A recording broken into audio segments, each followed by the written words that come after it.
Thank you very much, Phil. Hello, everyone. It's really great to be here. So I think I'm going to follow very nicely. You're going to see this conversation go on, and my only regret is that this is only an hour.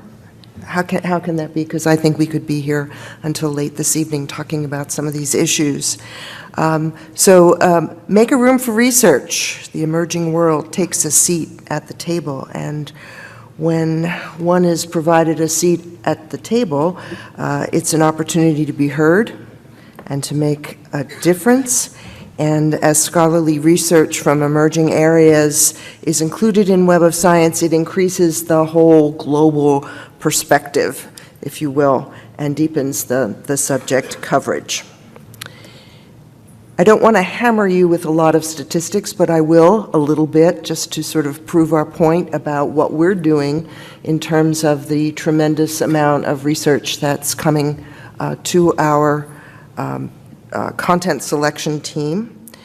Many of you may know Web of Science as a really large but dynamic resource. It's a window, if you will, to the state of global research as it is right now. And we have all different kinds of content types, as you know, journals, books, proceedings, but also data sets and patents, and we're really very international in scope. We do, in fact, pay attention to language, and we have, as a matter of fact, we cover journals from 45 different languages. Of course, we have some basic requirements as to, what journals should provide in terms of English language titles. That helps enormously, and keywords and abstracts, and some of the basic bibliographic information. So I think it's important to keep in mind that there are multiple languages. Of course, what do we frequently say? English is the language of science. It may not be the language of humanities, but certainly most journals are publishing in some form in English. The latest, so we have 4 journal databases now, and we, if you are unaware, recently launched a couple years ago the Emerging Sources Citation Index. And that was launched in 2015, and I'll talk a little bit more about how that has evolved and where it's going. But we also have a keen interest in regional databases. So we have included Cielo, which includes English language journals as well as Spanish and Portuguese journals. And we also include Russian, Korean, and Chinese citation databases on the platform.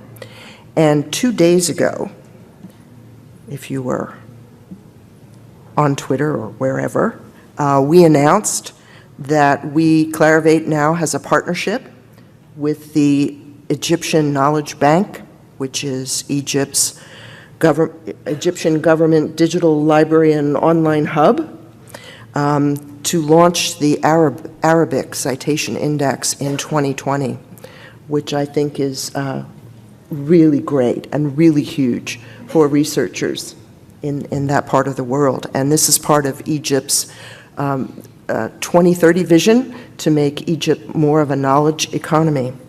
So I think there's going to be some really interesting and big things coming our way in the next couple of years.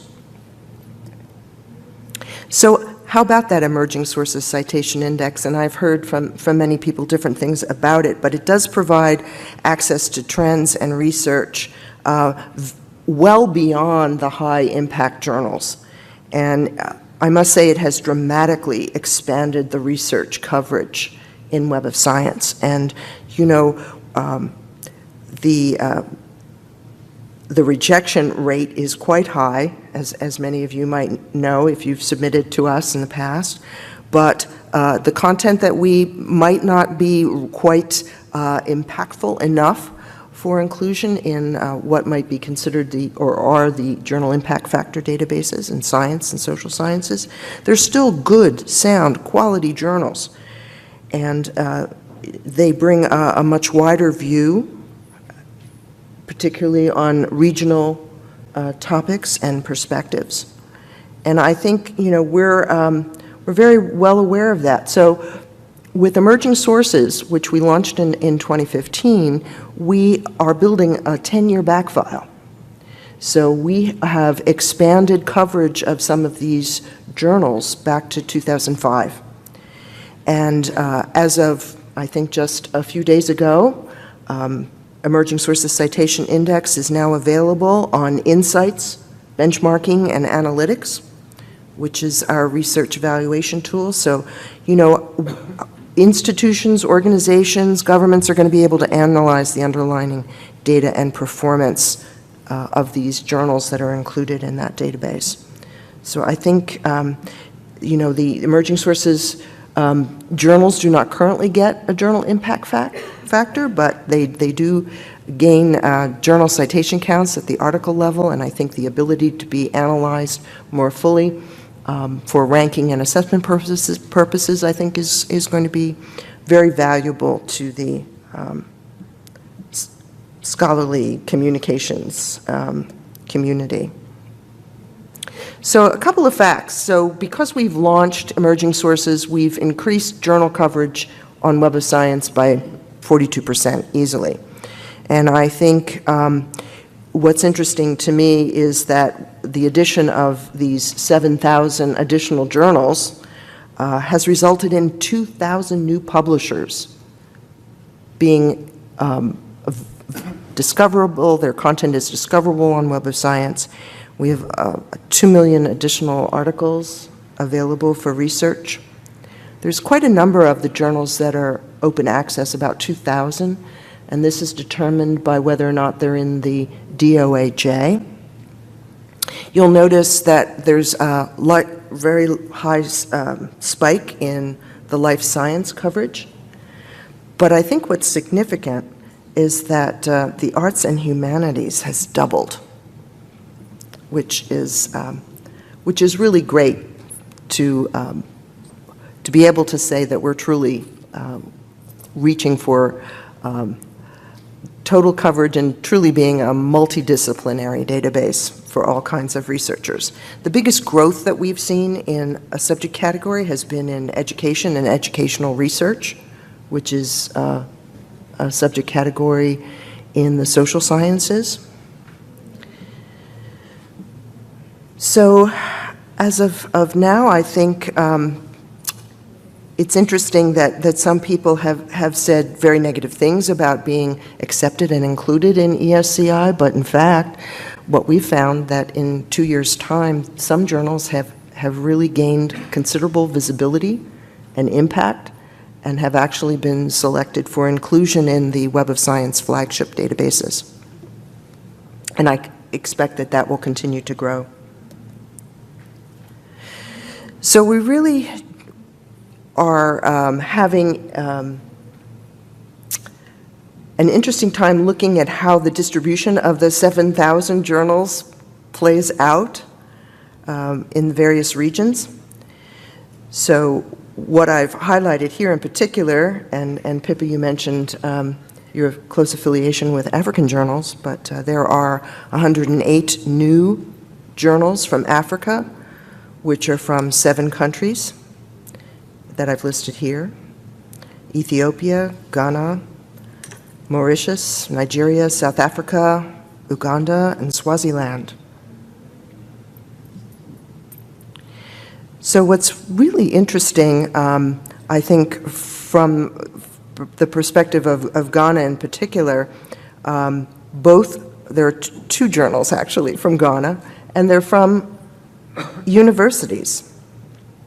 So the Ghana Social Science Journal from the University of Ghana and the Journal of Medical and Biomedical Science, which is from the University for Development Studies in Northern Ghana.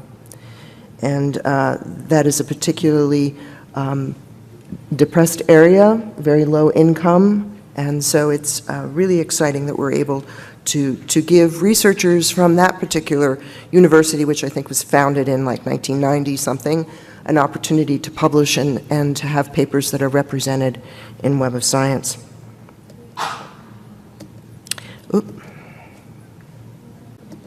Okay. So we've talked a bit about authors wanting to publish in international journals and what that looks like in Web of Science. And we've seen, just as you heard from Pippa and from Phil, tremendous research output, particularly from Latin America and Africa, Middle East, and Southeast Asia.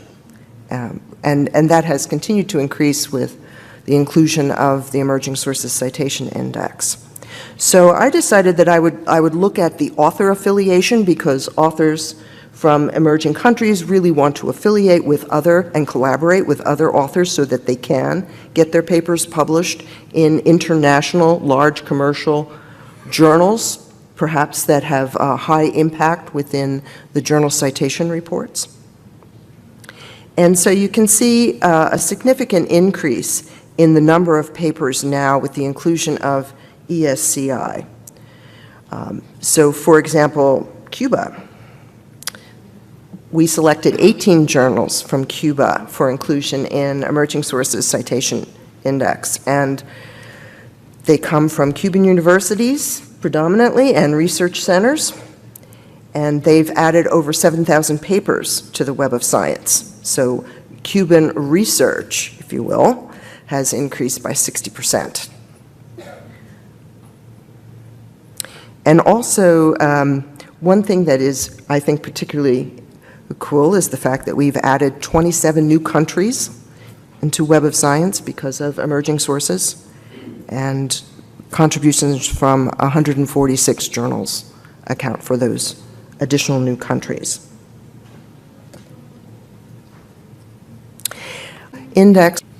Our inclusion of conference proceedings papers matches very closely to what you've been finding with research from areas like India and Russia in particular, and Malaysia.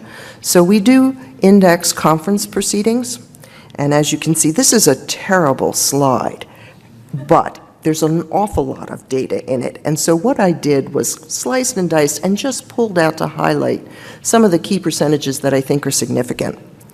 And so I took two sets of 5-year periods and compared the increments to see where the largest growth happened to be. And of course it has, it's India. There was a 209% growth in a 5-year period for the conference papers that were submitted. Curiously enough, China grew by 29%, while the US declined by 19% in terms of conference papers that were published and indexed in our Conference Proceedings Citation Index.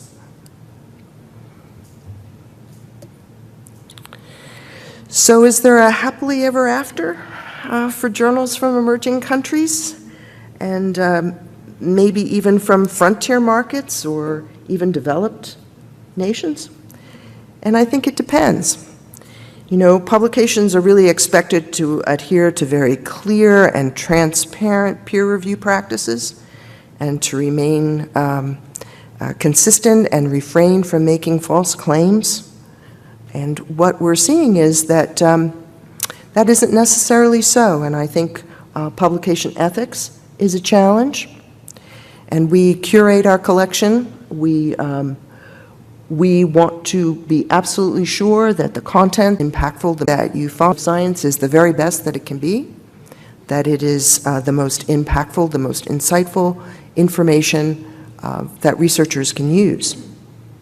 But occasionally we have to deselect from the collection, and most often those reasons for deselection include that the journal's publishing late or not at all, or they're suddenly drying up with papers, very, very little contents being published on an annual basis.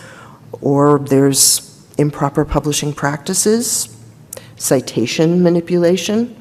Many of you are aware that we do suppress journals in the journal citation reports for citation stacking and high self-citation rates, so we monitor that.